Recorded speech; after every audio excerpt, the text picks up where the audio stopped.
Assalamualaikum warahmatullahi wabarakatuh. Waalaikumsalam warahmatullahi wabarakatuh. Allahumma salli wa sallim wa barik ala Sayyidina Muhammadin wa alihi walhamdulillahi rabbil alamin. Pak, kalau Bapak sakit kemana Bapak melangkah?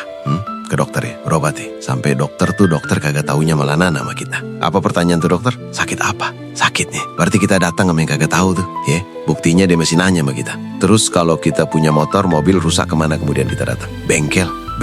Sampai bengkel juga malah nanya sama kita. Apa pertanyaan tuh bengkel? HP-nya yang rusak. Setelah kita cerita baru dia bekerja. Terus pertanyaan ketiga, kalau kita lapar, apa yang kita cari? Makanan. Kalau kita haus, minuman. Berarti terakhir pertanyaan kelima. Kalau kita punya motor bannya kempes-pes, gitu ya. Kempes. Kemana kita datang? Ke tukang tambal ban. Begitu kenalnya kita dengan tukang tambal ban, begitu kita punya masalah yang ada kaitannya dengan dia, langsung connect ke dia. Apa tuh artinya buat kita? Ini pertanyaan tauhid nih tadi. Berarti kalau kita punya masalah, kita punya keinginan, kita kagak datang sama Allah, kita tidak menghadap kepada Allah, itu tandanya kita tidak mengenal Allah sebaik kita mengenal dokter ketika kita sakit. Kita tidak mengenal Allah sebaik kita mengenal bengkel untuk motor mobil kita yang rusak. Kita tidak mengenal Allah sebaik kita mengenal makanan ketika kita lapar, minuman ketika kita haus. Dan bahkan konyolnya, kita tidak mengenal Allah sebaik kita mengenal tukang tambal ban buat ban kita yang kempes. Padahal kalau kita datang kepada Allah, Allah kagak perlu nanya sama kita. Kenapa? Karena dia sudah maha tahu.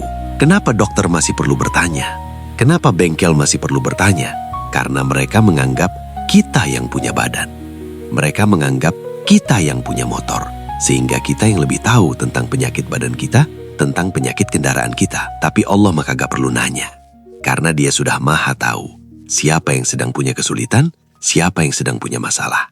Yuk kita belajar. Kita belajar dari kisah seorang sahabat nih, seorang kawan yang namanya Malik. Kita belajar dari dia. Betapa dia berusaha menyelesaikan dia punya masalah. 3 tahun lamanya dia berusaha menyelesaikan dia punya masalah, gak kelar-kelar. Tapi begitu dia datang kepada Allah, subhanallah, kun fayakunnya Allah berlaku. Innama amruhu idza arada syai'an ayyakula lahu kun fayakun. Kalau Allah sudah berkehendak, maka kehendaklah yang akan terjadi. Kalau Allah sudah bilang kun fayakun. Ada seorang kawan sebut saja begitu namanya Malik. Ini Malik udah 3 tahun dia punya masalah yang gak selesai-selesai. Apa masalahnya? 1, dia punya masalah hutang. 2, dia punya masalah dengan istrinya. Yang ketiga, dia punya masalah dengan anaknya. Di tahun ketiga dia bermasalah, dia memutuskan untuk bunuh diri. Jadi ketika dia sudah gak ketemu jalan penyelesaian masalahnya nih, subhanallah, dia kemudian memutuskan untuk bunuh diri.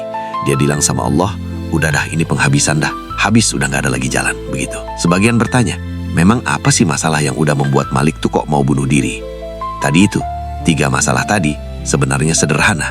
Tapi kalau kita tidak tahu kemana kita nyari pertolongan, kalau kita tidak tahu kemana kita nyandarin diri kita, emang begitu nasibnya. Masalah kecil bisa menjadi bahaya. Jadi rupanya di tahun ketiga ketika si Malik punya masalah, semuanya memuncak. Di tahun ketiga di hari Minggu, ada rentenir datang ke dia punya rumah. Tuh rentenir ngomong begini sama si Malik. Lik, kalau lu nggak nyiapin duit 15 juta, besok Senin jam 10, pilihannya cuma 2. 1, lu kosongin rumah ini, atau yang kedua, gua yang ngosongin rumah ini. Sebenarnya nih ya, bukan juga masalah enteng sih. Tapi kalau urusan lagi pada terang mah, 15 juta barangkali masih bisa nyari kanan kiri. Tapi Malik udah gelap-gelap gitu. Dia cari pinjaman kanan mentok, kiri mentok, depan mentok, belakang mentok. Putus asa dia. Kedatangan tamu yang pertama sudah membuat Malik itu bongkok gitu, agak nunduk gitu. Habis si rentenir datang, kemudian datang tamu yang kedua. Lah tamu yang kedua ini siapa? Tamu yang kedua ini istrinya. Rupanya istrinya sudah 2 tahun pisah ranjang ibu. 2 tahun pisah rumah. Si istri datang. Apa kata si istri? Bang, kalau sampai besok abang belum juga tanda tangan surat cerai saya, kayaknya besok bakalan ada yang datang ngejemput abang dah, mau dipaksa nih. Begitu. Jadi besok jam 12 saya tunggu di pengadilan agama. Begitu. Jadi kata tuh bini, besok jam 12 ditunggu di pengadilan agama. Kira-kira ini untuk tanda tangan surat cerai terakhir. Makin bongkok tuh, makin doyong tuh Malik. Makin begini tuh. Loh emang gimana apa bininya kok nuntut cerai? Oh rupanya Malik sudah selingkuh ibu. Jadi waktu dulu Malik jaya, waktu Malik banyak duitnya, Malik punya hobi 2. Judi sama minum. Ketika dia bermasalah, Ketika usahanya bangkrut, kerjaannya hancur-hancuran, itu hobi berubah jadi pelarian. Hobi minum dan judinya berubah jadi pelarian. Tahun kedua, dia minum, dia mabok, dia judi, kemudian terjadi peristiwa perselingkuhan. Padahal Malik sudah bilang nih sama istrinya, "Mah, papa kan selingkuh tidak sengaja." Ada nggak selingkuh tidak sengaja? Ada? Kagak ada? Nggak ada lah. Ini ada buktinya nih si Malik.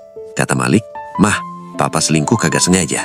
Jadi rupanya begitu dia mabok gitu, pulang ke tempat perempuan yang bukan bininya. Sama-sama mabok. Laki perempuan sama-sama mabok, satu rumah satu kamar. Kejadian. Cuman begitu besok paginya, si perempuan bilang begini sama si Malik, "Lik, kita udah pada gede ya. Kita semalam kagak sengaja nih. Ya udah, gue pulang, lu pulang. Anggap aja peristiwa nggak terjadi apa-apa semalam." Ternyata 4 bulan kemudian diralat sama nih perempuan. Apa kata si perempuan? "Waduh, kagak bisa nih. Ternyata kagak sengaja. Jadi juga begitu." Lah bininya tahu, ibu yang dirahmati Allah, siapapun perempuan, siapapun seorang ibu, siapapun seorang istri, kalau urusan sama suami banyak urusan ekonomi, banyak yang kuat. Gitu ya, banyak yang kuat. Kalau udah urusan ekonomi mah insya Allah dah banyak yang kuat. Tapi kalau udah urusan perasaan, emang rada-rada nih, ya kan? Kalau suami nggak punya beras di rumah, istri dicolek nih. "Mah, ngomong deh ke mertua. Bilang pinjem beras." Maju tuh istri. Istri maju minjem beras, minjem apa gitu. Laki butuh modal, bini dicolek. Kemana ya kita minjem gulit buat modal? Jalan tuh istri, pasti dia maju buat si suami untuk nyariin modal. Di depan ada yang ngetok pintu. Si suami tahu yang ngetok yang nagih utang. Tuh ini dicolek, bilangin Gi, "Bapak nggak ada." Pasti masih mau tuh bini bilang berbohong buat si suami. Tapi kalau udah urusan perasaan, kagak ada. Jadi begitu ketahuan, apa kata bininya? "Langsung cerain saya aja deh bang." Gitu. Siang itu dia datang tuh hari Minggu. Dia ngomong, "Bang, besok jam 12 saya tunggu di pengadilan agama." Udah ba'da asarnya, anaknya Malik yang kecil yang datang pulang dari main bola. Nih Malik punya 2 anak ibu. Malik punya 2 anak pak. Yang pertama namanya Rifki. Rifki bin Malik ikut sama dia. Yang kedua, yang kecil, yang kecil ini ikut istrinya. Nah yang pertama nih pulang main bola nih ba'da asar. Apa kata nih anak? "Pak, besok saya udah nggak bisa sekolah." "Kenapa?" "Ya bapak lupa bayaran. Udah hampir 7 bulan nih belum bayaran." Seorang ayah kalau nggak bisa ngasih jajan anak, seorang bapak kalau sudah nggak bisa bayarin anak, nyesek tuh. Betul Ji? Ya, kita nih anak lain pada jajak, anak kita datang sama kita, minta duit, kita lagi nggak ada. Hati nggak karuan. Itulah hati seorang ayah. Begitu juga Malik, begitu ngedenger nih anak nggak bisa sekolah besok, langsung tuh sesek dia. Sehingga ba'da Isya malamnya tuh, malam Senin, dia memutuskan saya goodbye dah sama dunia.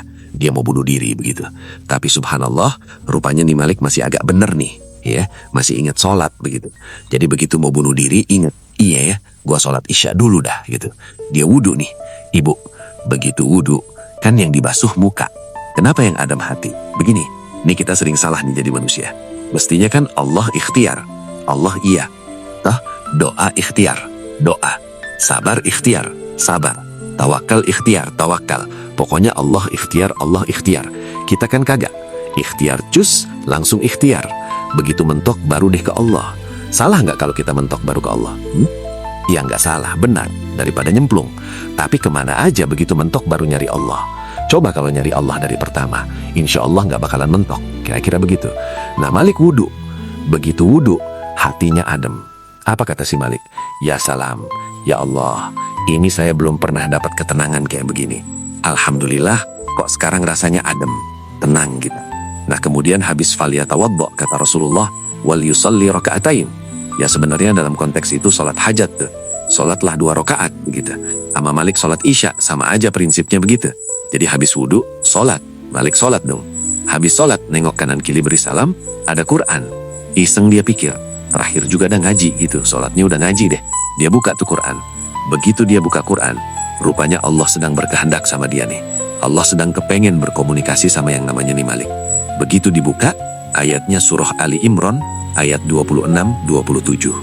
"Qulillahumma malikal mulk, tu'til mulka man tasha, wa tanzihul mulka mimman tasha, wa tu'izzu man tasha, wa tudhillu man tasha, biyadikal khair, innaka ala kulli syai'in qadir." Hitam, kata Allah, hitam yang terjadi. Putih, kata Allah, putih yang terjadi. Seolah-olah Allah bilang lewat ayatnya nih Malik, "Lik, kata siapa rumah lu bakalan disita. Kalau aku yang maha mengamanahkan rumah kepada orang-orang yang berumah, masih mengamanahkan rumah ini kepada Mulik, maka nih rumah tetap menjadi milik Mulik. Kata siapa lu punya bini bakalan cerai besok. Kalau aku yang maha persatukan dua hati, masih tetap dalam satu keluarga yang sakinah, mawaddah, warahmah, maka